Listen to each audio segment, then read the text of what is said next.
Askofu mkuu wa kanisa la Carmel Assemblies of God Tanzania KAG, Dr. Evans Chande amewataka viongozi wa dini kuacha mijadala ya kidini inayoendelea kwenye mitandao ya kijamii kwani ni hatari kwa taifa.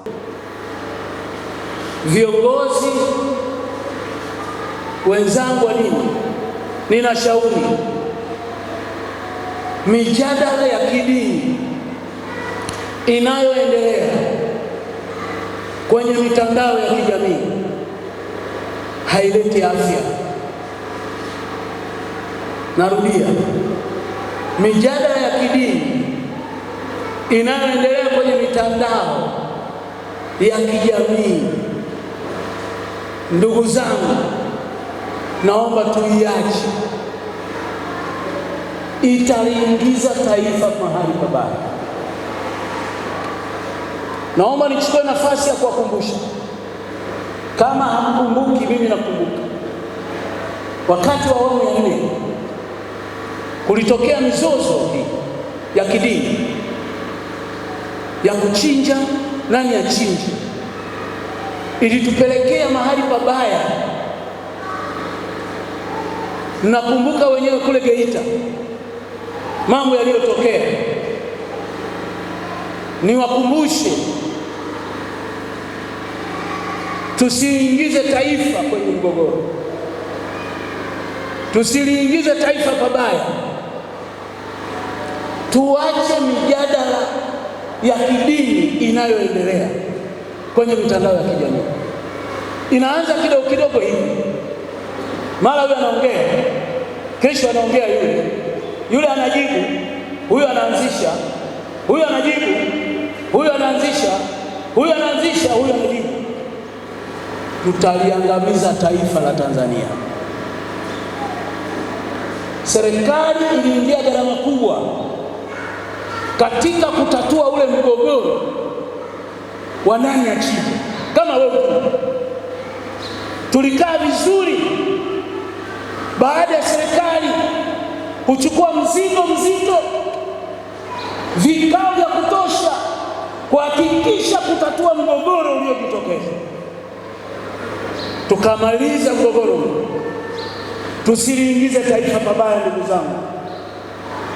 Sisi ni wamoja, sisi ni Watanzania. Tunaweza kujiuliza kwamba miaka yote mbona kila mtu alikuwa anaenda msikitini na mwenye kwenda kanisani alikuwa anaenda kanisani, alafu mkikutana kwenye mpira mnapeana tano, mnacheka, mnafurahi. Hayo ndio maisha.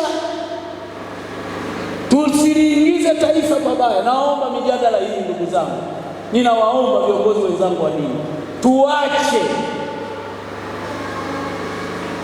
hii mijadala inayoendelea, italiingiza taifa pabaya. Tuna mambo mengi ya kusema katika hii. Sisi tumeingiliana.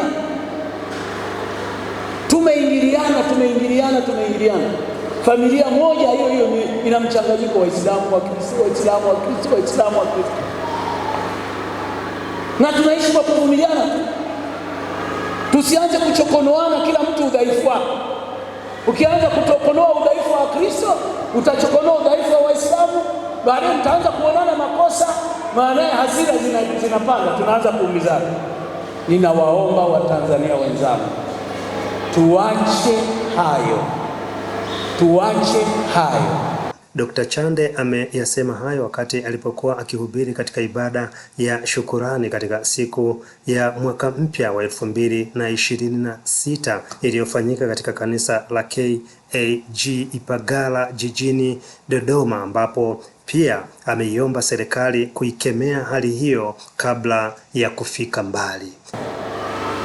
Naiomba serikali ikemee jambo hili kama ambavyo ilichukua hatua wakati mwingine wote. Ikemee. Naiomba serikali ichukue hatua kwa kukemea haya mambo yasiendelee. Yataendelea hivi mdogo mdogo, baadaye yatatufikisha pabaya. Kama mtu atatokea hana uvumilivu, atachukua hatua mbaya ya kufanya. Hapo ndipo moto utakapokolea. Akitokea mtu ambaye haelewi, atawasha kiberiti na moto utakapowaka, itakuwa ni madhara kwa taifa hili. Hatuwezi kuendelea kiuchumi, hatuwezi kufanya biashara, hatuwezi kwenda kwenye kilimo, hatuwezi kufanya shughuli za maendeleo. Tutaanza kufukuzana na kuingana. Hayo sio maisha. John Israeli, Banda Media, Dodoma, Tanzania.